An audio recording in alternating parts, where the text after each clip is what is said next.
Ladies and gentlemen, a very warm welcome to this module on strategic HR planning overview. Now, HR planning encompasses the following key steps. First, interfacing with strategic planning and scanning the environment, because you want to know what's happening out there and what the organization is aspiring to do. Number two, extremely important, taking an inventory of the company's current human resources. What do you have, how competent are they, and how best can they add value to the company's aspirations. Third, forecasting the supply of HR both from within the organization and in the external labor market. Because if you need more resources to further the company's goals, you will have to see how much of that could come from within the organization and how much should you source from outside. Forecasting the demand for human resources is the next step. So if the company has plans to expand, company has plans to get into niche segments, you will have to exactly know what are the resources that you would need in the near future. Comparing forecast of demand and supply. Here you try to estimate the gap that is there between what is required and what is already there. Planning the actions needed to deal with anticipated shortages or surpluses. Now, when you talk about the gap could be in terms of excess availability or in terms of a deficiency in availability. So then you will have to come out with plans to manage this. Feeding back such information into the strategic planning process. So we talked about HR and the business units working together, where they have a dialogue with each other. So once this information is gleaned out, then HR will have to get back to the strategic management team and give them feedback on what is there, what is required, and the ways to source the talent.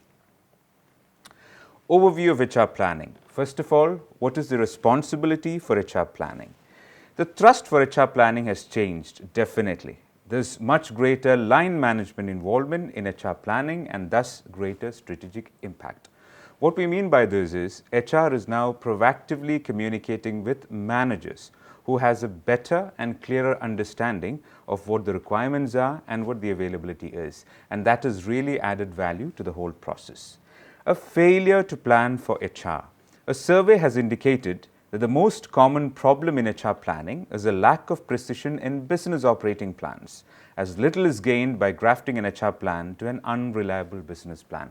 A business plan should be very clear about what it wants to achieve, what are the KPIs that are used to track these, what results are expected. And if this data or information is not correct, then HR is creating a plan based on flawed grounds, which could really lead to improper planning and results. The survey further shows that companies thus extensive HR planning have been able to minimize layoffs during a recession. Now, if a company is really looking at business continuity planning, estimating what is happening out there and what would be the demand in the future, then the company would not have a situation where they have surplus manpower. And it's only when they have surplus manpower that layoffs will have to be carried out. Strategic role of HR planning, extremely important, definitely in terms of adding value, because it's people who bring in revenue and people also have a cost component. So by managing this appropriately, HR can help the organization to improve. Strategic salary planning, extremely important.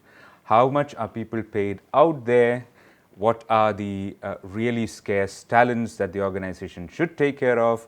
What should be the retention strategy? All these can help in coming up with strategic salary planning. Development planning for strategic leadership.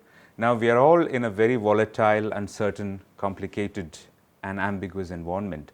So to ensure that the organization has got leaders who can take it to a better future, who can handle the uncertainties of the future, HR definitely helps the organization to sustain.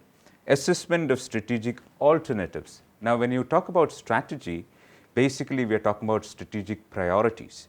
Should the organization go along path A or should it go along path B? So these alternatives should be evaluated diligently and the right options must be chosen. Now, here is an activity for you. Can HR planning give competitive edge to an organization? This is something for you to ponder on. And can HR planning contribute towards organizations' overall profitability? Because at the end of the day, this is what stakeholders want. So how can HR contribute to the growth of profits in an organization? Well, I hope you found the introduction interesting, and thank you for being with us.